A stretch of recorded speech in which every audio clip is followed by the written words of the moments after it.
औज़ुबिल्लाहिमिनश्शैतानिर्रजीम बिस्मिल्लाहिर्रहमानिर्रहीम।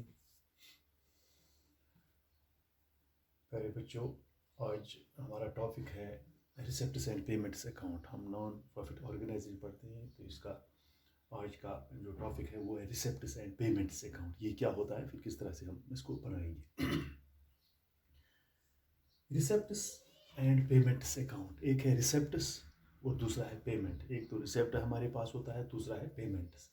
वो ये क्या होता है receipts and payments? Receipts and payments is a real account showing all cash and bank transactions. इसमें क्या हम दिखा सकते हैं रिसिप्ट साइड में और पेमेंट साइड में क्या दिखा सकते हैं? इट्स ए रियल अकाउंट, ये एक रियल अकाउंट है शोइंग। तो इसमें हम दिखाते हैं all cash and bank transaction, जो हमारे पास जो कैश आता है, जो तमाम बैंक के साथ जो हमने ट्रांजेक्शन की है, वो हम किस में दिखा सकते हैं? Receipts and payments. इसका नाम ये है रिसिप्ट्स एंड पेमेंट्स। एक तो रिसिप्ट होता है और दूसरा है पेमेंट। हमने किया this is a real account showing all cash and bank transactions awkward during the accounting year. जो अकाउंटिंग ईयर में जो हमारे पास कैश आया, जो हमारे पास हमने बैंक के साथ जो ट्रांजेक्शन की है, वो तमाम हम किस में दिखा सकते हैं? वो रिसिप्ट्स एंड पेमेंट्स है during the this eight the end of the accounting year. जब अकाउंटिंग ईयर खत्म होता है तो हम तमाम ये कैश और बैंक ट्रांजेक्शंस इस रिसिप्ट एंड पेमेंट्स में दिखा सकते हैं। वो receipts and payments account is a real account showing summary of all, showing summary of showing all cash and bank transactions occurred during the accounting year. It is prepared at the end of the accounting year. ये हम कब बनाते हैं? It is prepared, हम तैयार करते हैं at the end of the, जब हमारा accounting year खत्म हो जाता है तो उसी वक्त हम इस receipts and payments account को बना सकते हैं।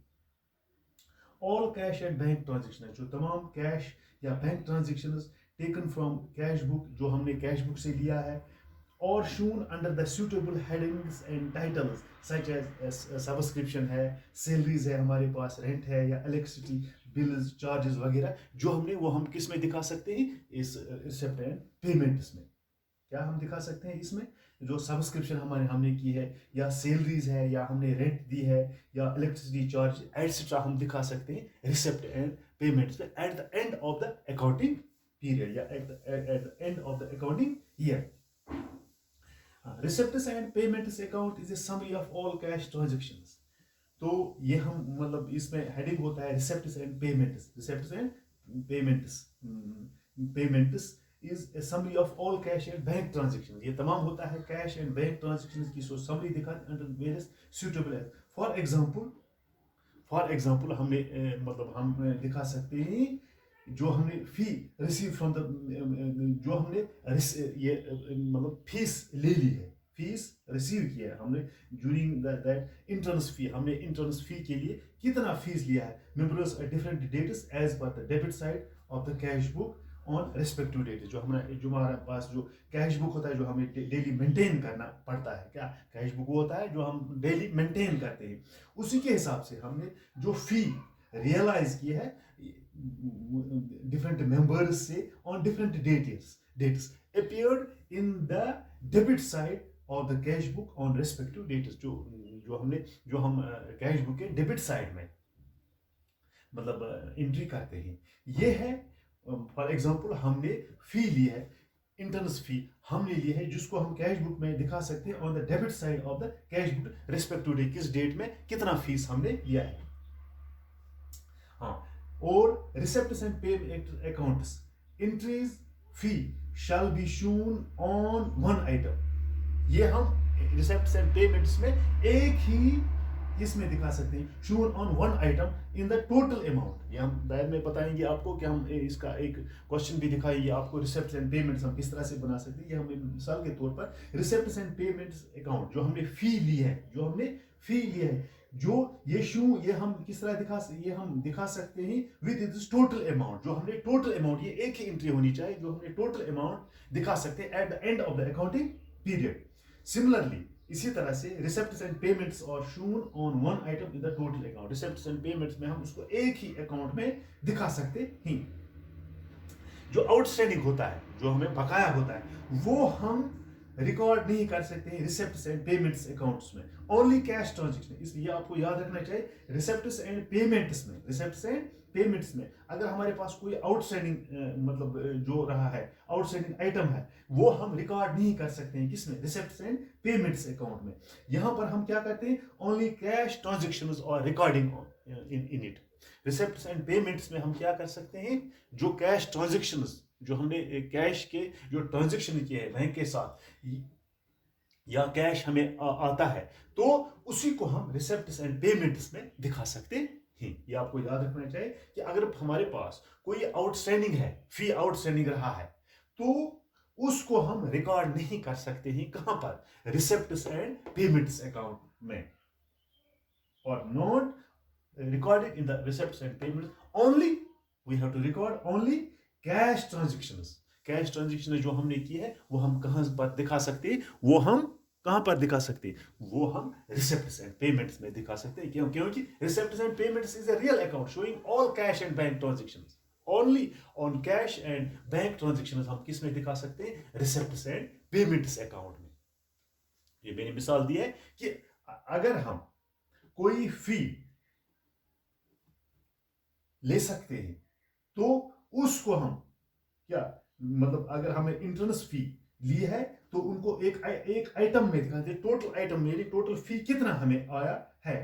तो receipts and payments are shown in one item in the total amount. हम इसको रिसेप्ट्स एंड पेमेंट्स में एक टोटल अमाउंट में दिखा सकते हैं हमारे पास कितना फी आया है। अगर हमारे पास कोई आउटस्टैंडिंग फी रहा है, क्या हमारे पास कोई आउटस्टैंडिंग फी रही है तो हम इसको रिसेप्ट्स एंड पेमेंट्स में नहीं दिखा सकते क्योंकि यहां पर कैश के साथ डील होता है। Only there is we can record only cash transactions. If there is any outstanding तो we can not record in receipts and payments में।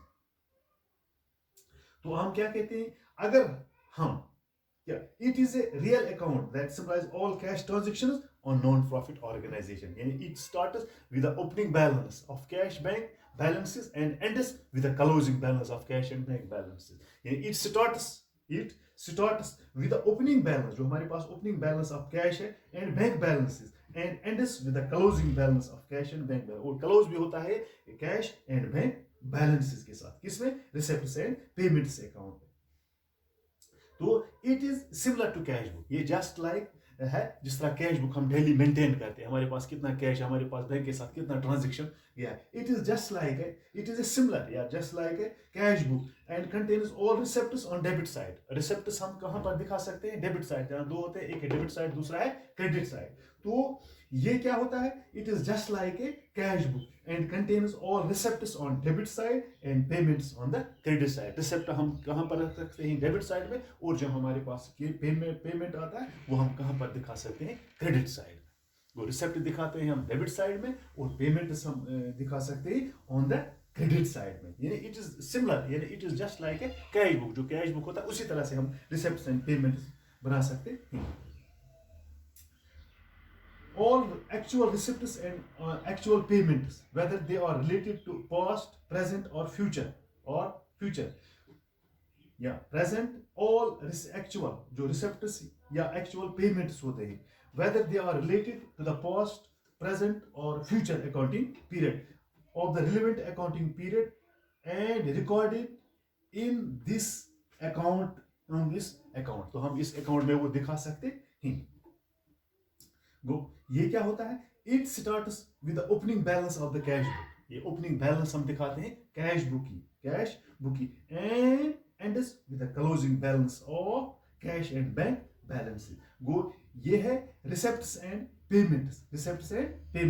The actual cash received and actual cash paid during the related accounting period is recorded on it. इसमें record होता है जो actual cash के साथ हमने deal किया है, जो रिसिप्ट किया या पेमेंट किया है, वही हम इसमें दिखा सकते हैं रिसिप्ट्स एंड पेमेंट्स में। तो लास्ट पर हम इसका बना सकते हैं बैलेंस शीट। लास्ट पर हम क्या बना सकते हैं, इसका बैलेंस शीट। तो ये तो आपको देखना चाहिए कि रिसिप्ट्स कितने आए, पेमेंट्स हमें कितने आए हैं। It is a real accounting ये तो आपको मैं भी बता सकता हूँ. It is a real account showing summary of all cash transactions. इसमें हम क्या बताते हैं? Cash transactions. Only cash transactions, whether it is a bank transactions or cash, these are showing on the receipts and payments account में. Receipts and payments account में. तो ये आपको देखना है. Receipts and payments account is prepared at the end of the accounting period. ये आपको ये पॉइंट्स याद रखने चाहिए कि receipts और payments account ये हम प्रिपेयर करते हैं at the end of the accounting period. ये तो हम कब बना सकते हैं? At the end of the accounting period. This is prepared by non-profit entities. तो ये तीसरा पॉइंट इसका, this is prepared by non-profit entities. तो ये नॉन प्रॉफिट एंटिटीज के लिए हम प्रिपेयर कर सकते हैं. ऑल रिसिप्ट्स और रिकॉर्डेड अंडर वन कॉलम. ये तो एक जो तमाम रिसिप्ट है वो हम एक कॉलम में लिख सकते हैं. That is receipt side and all the payments are recorded on the column that is payment side. एक है रिसिप्ट साइड, दूसरा है पेमेंट्स साइड. दो लेजर फोलियो या कॉलम इज नॉट देयर. यहाँ पर लेजर फोलियो या कॉलम इसमें नहीं है. तो हम क्या कर सकते हैं? हम किस तरह से ये प्रिपेयर कर सकते हैं? कौन ये receipts and payments. Take opening balance of the cash book. अगर हम इसको बना सकते हैं, टेक कैश, जो ओपनिंग बैलेंस है कैश बुक की, and cash at the bank from the cash book and enter on the debit side of receipts and payments. ये तो पहले मैंने बताया कि जब हम इसको बना सकते हैं तो जो ओपनिंग बैलेंस है कैश बुक की and cash book eight the and from the cash जो हमारे पास है कैश बुक में, and enter on the debit side of the receipts and debit side में रिसिप्ट्स एंड पेमेंट्स अकाउंट में वो उसको हम लिख सकते हैं. Credit balance. If any bank balance that is bank overdraft shell be shown at the credit side and receipts and payments on the first item. ये इसका पहला है. तो दूसरा क्या है? दूसरा है इसमें कि there are various receipts and enter on the debit side irrespective of their nature, that is capital or revenue. जो capital या revenue होता है, ignoring the period past, current और future. ये तो हम बनाएंगे जब हम देखेंगे कि receipts and payments साइड हम बनाएंगे इसमें receipts and payments अकाउंट कि किस तरह बना सकते हैं. मैंने आज आपको बताया receipts and payments क्या होता है. receipts and payments क्या होता है, तो उसी हिसाब से हम बनाएंगे रिसिप्ट्स एंड पेमेंट्स अकाउंट. ये हम इस तरह से बना सकते हैं.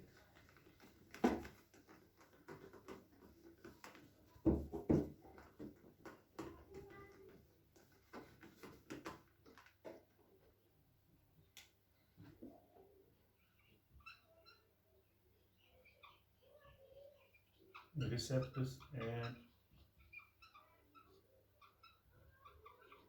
payments account for the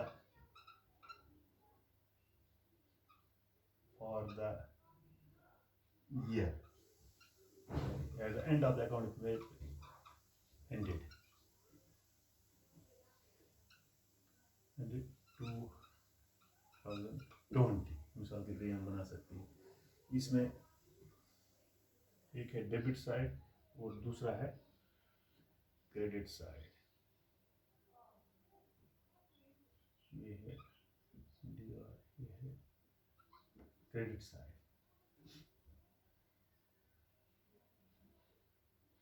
इसमें कॉलम होता है पर्टिकुलर्स,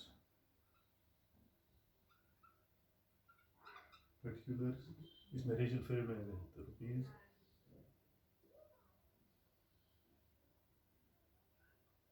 ये है पर्टिकुलर्स.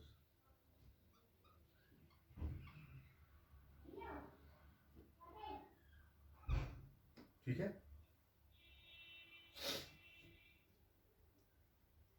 ये एक है डेबिट साइड, दूसरा है क्रेडिट साइड. पर्टिकुलर्स में लिख सकते हैं तो जो हमारी बैलेंस है, तो ओपनिंग बैलेंस मिसाल के तौर इस तरह बना सकते हैं. तो ओपनिंग बैलेंस आपके पास क्या है? इसमें आपको cash in hand and cash at bank. Cash in hand कितना है वो आप यहां लिख सकते हैं. कैश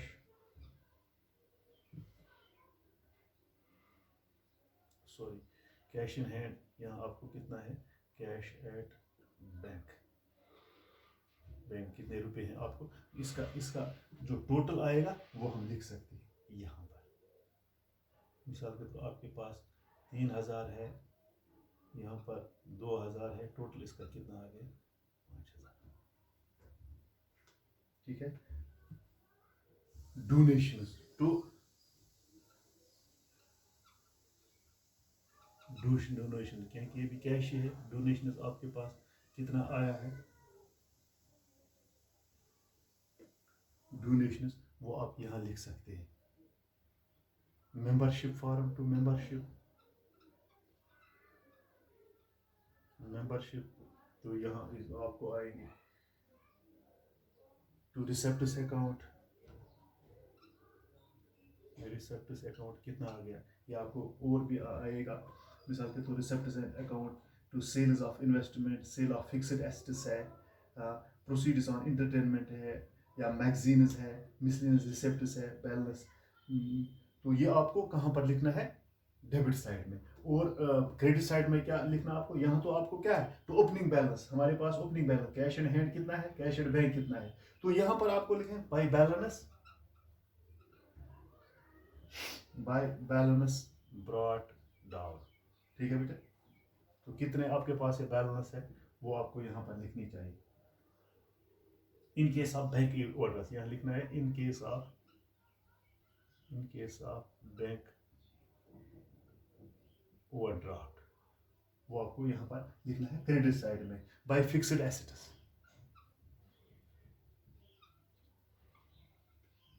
कितने हैं वो आपको यहाँ पर लिखना है।